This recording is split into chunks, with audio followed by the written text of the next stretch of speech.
Law of corresponding state ये van der वाल के द्वारा 1881 में दिया गया था। इसके पहले हम लोगों ने देखा था कि वैन डर वाल कांस्टेंट जो था, लिमिटेशन ऑफ वैन डर वाल इक्वेशन में, ये कैसे वैरी कर रहा था डिफरेंट टेम्परेचर और प्रेशर पे।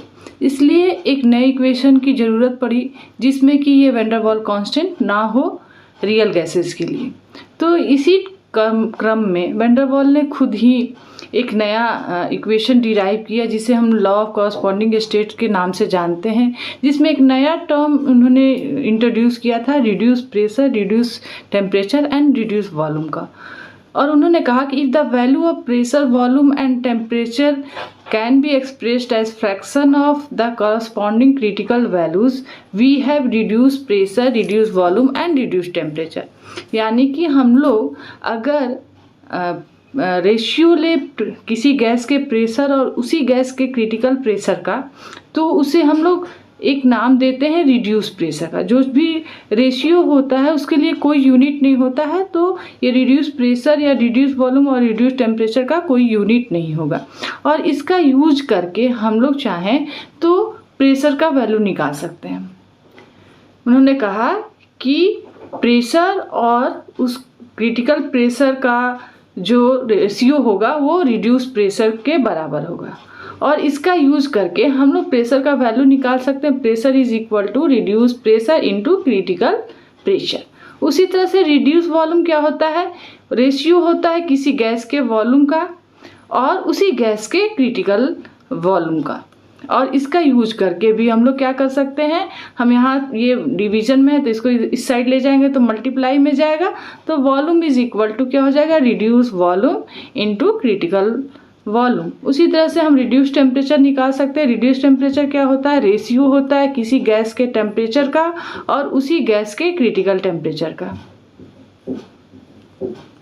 और इसका यूज करके हम लोग क्या कर सकते हैं, इसको अगर मल्टीप्लाई में इधर ले जाएं तो जो टेम्परेचर, एक्चुअल टेम्परेचर होगा रियल गैस का, उसको हम लोग निकाल सकते हैं। अगर हम लोग जानते हैं कि वैन डर वाल इक्वेशन क्या होता है, वैन डर वाल इक्वेशन अगर हम 1 मोल के लिए लिखें, 1 मोल ऑफ गैस के लिए लिखें, तो हम लिख सकते हैं P plus A upon V square into V minus B is equal to RT। यहाँ पे N इज इक्वल टू हमने क्या किया है, 1 ले लिया है। अब ये जो P है, ये V है और ये T है, इन तीनों को हम लोग रिड्यूस प्रेशर के टर्म में यहाँ पे हम लोग क्या करेंगे, पुट करेंगे। जो हमने यहाँ पे निकाला, यहाँ T, V और P का वैल्यू, इसको हम लोग क्या करेंगे, इसको पुट कर देंगे यहाँ पे।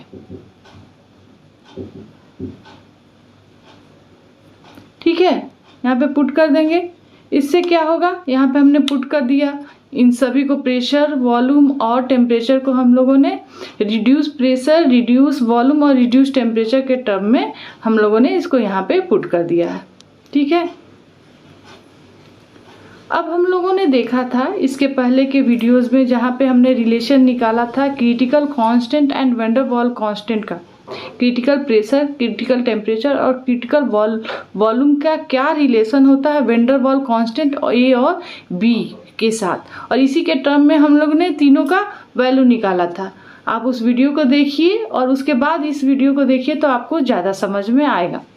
तो यहाँ पे हम लोग जानते हैं कि क्रिटिकल प्रेशर जो होता है वो इक्वल होता है किसके बराबर होता है, A अपॉन 27B स्क्वायर के। क्रिटिकल वॉल्यूम जो होता है वो किसके बराबर होता है, 3B के इक्वल होता है। और क्रिटिकल टेम्परेचर क्या होता है, 8A/27B स्क्वायर के इक्वल होता है। तो हम लोगों ने क्या किया, इस वैल्यू को पुट कर दिया। यहाँ पे हमने क्रिटिकल प्रेशर की जगह पे A अपॉन 27B स्क्वायर डाल दिया। वैसे ही यहाँ पे हमने VC के जगह पे क्या किया, 9 3B डाला। तो अगर 3B का हम स्क्वायर करेंगे, क्योंकि VC स्क्वायर था, VR square into VC square था, तो 3B का स्क्वायर करेंगे तो क्या आएगा, 9B स्क्वायर आएगा। वो हमने यहाँ पुट कर दिया। यहाँ पर भी हमने क्या किया है, 3B पुट कर दिया है VC के जगह पे। तो देखिए क्या होगा, ये B और ये B कैंसिल आउट हो जाएगा क्योंकि इसमें से ये माइनस हो रहा है। वैसे ही A यहाँ पे हम कॉमन निकाल सकते हैं, A अपॉन B स्क्वायर को हम कॉमन ले सकते हैं। तो यहाँ पर भी हमारे पास इस साइड भी A अपॉन B स्क्वायर जो है वो है, तो ये सारा क्या हो जाएगा, कैंसिल आउट हो जाएगा। तो हमें एक ऐसा इक्वेशन मिलेगा जिसमें ये वैन डर वाल कांस्टेंट नहीं होंगे। ठीक है, जो कि टेम्परेचर और प्रेशर के साथ वेरी कर रहे थे।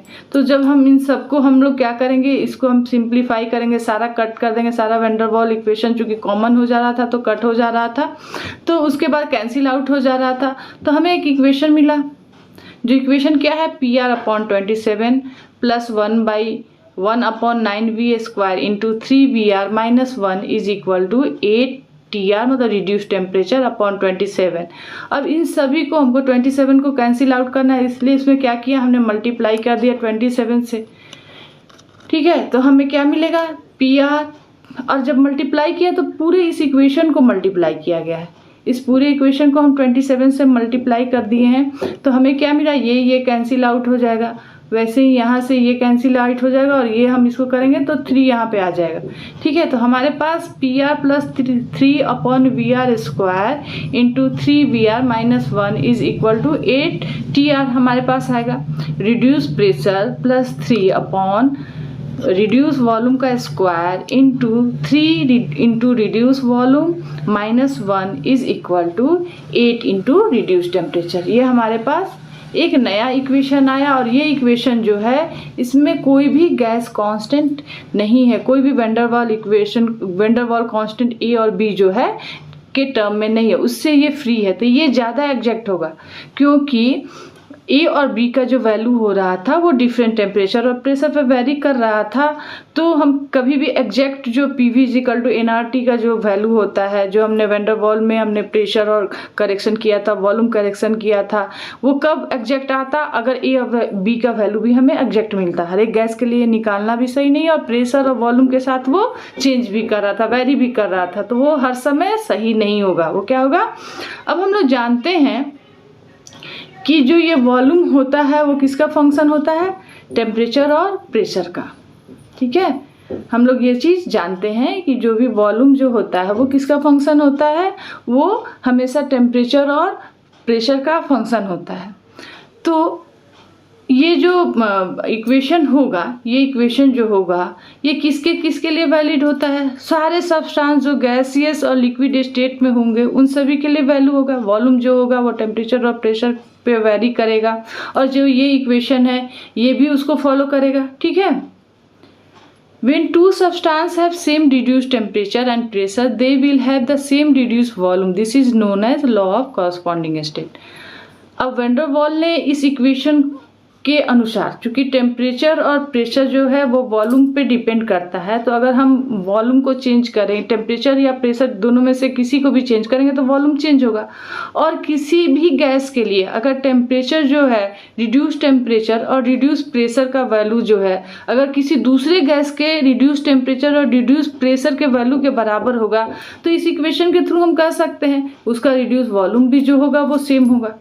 और इसी को हम लोग बोलते हैं लॉ ऑफ कॉरस्पॉन्डिंग स्टेट। और दोनों जो गैस होंगे जो एक दूसरे के साथ, ये जो हम कंपेयर कर रहे हैं, जिनका कि अगर हम बोले कि उनका टेम्परेचर जो है, रिड्यूस टेम्परेचर और रिड्यूस प्रेशर सेम है दो गैस का, तो वो दोनों गैस को हम लोग कहेंगे कि वो आपस में कॉरस्पॉन्डिंग स्टेट में है, और उनका जो रिड्यूस वॉल्यूम होगा वो भी सेम होगा, क्योंकि वॉल्यूम जो है वो टेम्परेचर और प्रेशर पे डिपेंड करता है। तो जितना चेंज हम टेम्परेचर या प्रेशर में करेंगे उसी तरह के अकॉर्डिंग हमारा वॉल्यूम भी चेंज होता है। तो दो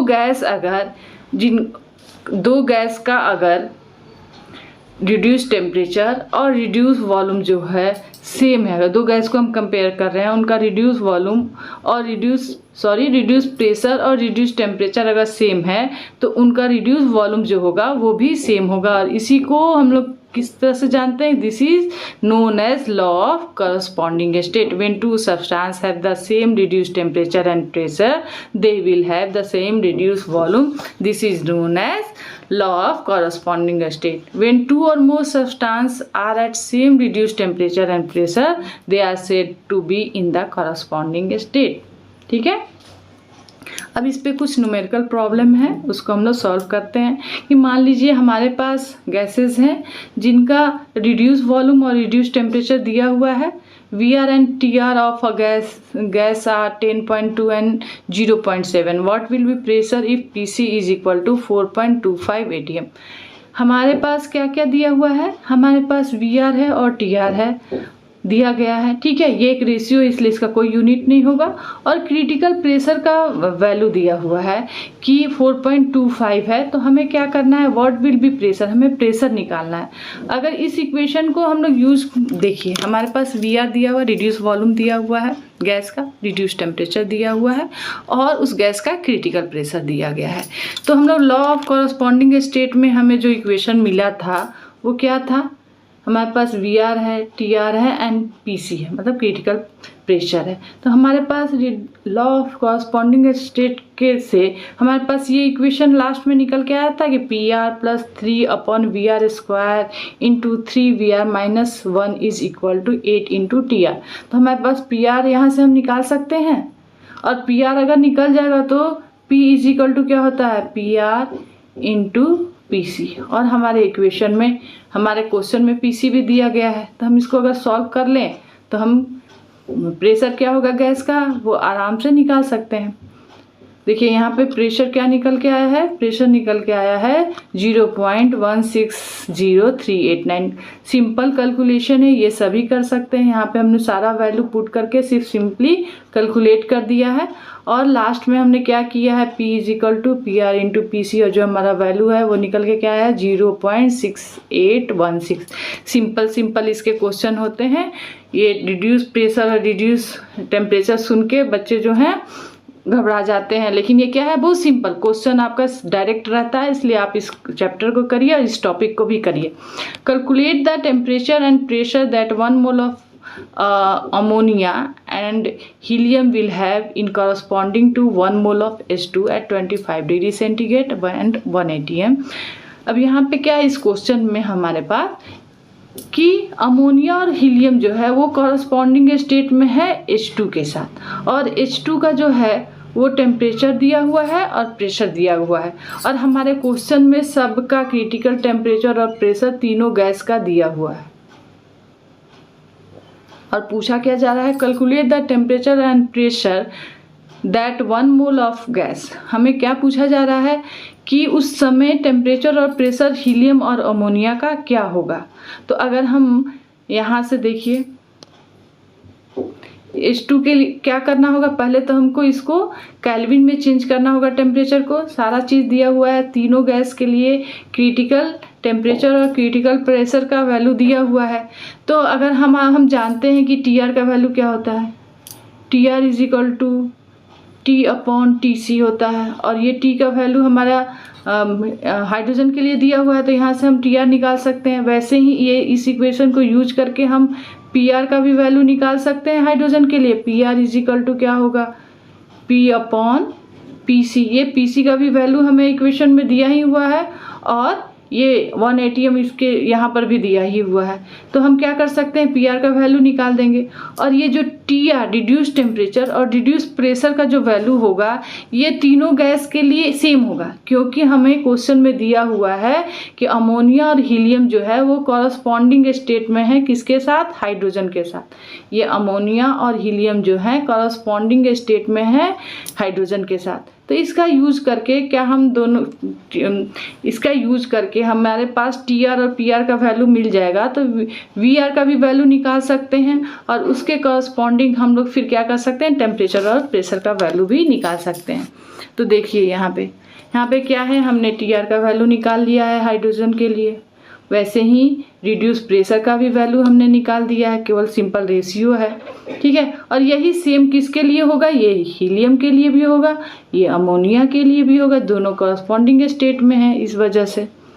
और इसी तरह से हम क्या कर सकते हैं, इसका यूज करके ये सेम TR और ये PR का जो वैल्यू होगा ये अमोनिया के लिए भी होगा और ये हीलियम के लिए भी होगा। इसका यूज़ करके हम टेम्परेचर और प्रेशर का वैल्यू निकाल सकते हैं, क्योंकि हम जानते हैं कि T = क्या होता है, TR जो हमें पहले से पता है हाइड्रोजन के लिए जो होगा वही होगा इंटू TC, और TC का वैल्यू जो है वो क्वेश्चन में दिया हुआ है। सेम हम अब प्रेशर निकाल सकते हैं, reduce pressure into critical pressure. Reduce pressure जो होगा जो हाइड्रोजन के लिए है वही सेम होगा, और ये क्रिटिकल प्रेशर जो होगा क्वेश्चन में दिया हुआ है। तो इसका यूज करके हम लोग क्या कर सकते हैं, टेम्परेचर और प्रेशर क्या होगा अमोनिया का वो निकाल सकते हैं। इसी तरह से हम ये हीलियम के लिए भी कर सकते हैं। नेक्स्ट क्वेश्चन देखिए क्या है। यहाँ पे आप इसको सिंपली मल्टीप्लाई करना है और आप कर सकते हैं। हमने यहाँ पे क्या किया है, कैलकुलेट करके निकाला, आप भी निकाल सकते हैं। अगर आपको समझ में नहीं आ रहा है तो आप कमेंट सेक्शन में फिर से मेरे से क्वेश्चन इससे रिलेटेड पूछ सकते हैं। Calculate the volume occupied by 2 mole of N2 follows van der Waal equation at 200 Kelvin and 10.1325 megapascal। अब क्या दिया हुआ है कि कैलकुलेट वॉल्यूम, हमको कैलकुलेट करना है 2 मोल N2 गैस का, जो कि वैन डर वाल इक्वेशन को फॉलो करता है 200 केल्विन पे, ठीक है। और उस समय का प्रेशर जो है वो भी दिया हुआ है। काफ़ी इजी है और क्वेश्चन में ही दिया हुआ है। एक और चीज़ यहाँ पे ध्यान देना है कि PR मतलब reduce pressure into reduce volume upon reduce temperature is equal to 2.2, ठीक है। R के लिए भी हमें जो यूज करना है वो वैल्यू दिया हुआ है। तो आप इस क्वेश्चन को, ये होमवर्क रहा, आप इस क्वेश्चन को बना के कमेंट सेक्शन में डालिए। और अगर आपसे ये नहीं बन पाता है तो मैं फिर से इसे बताऊंगी। Thank you.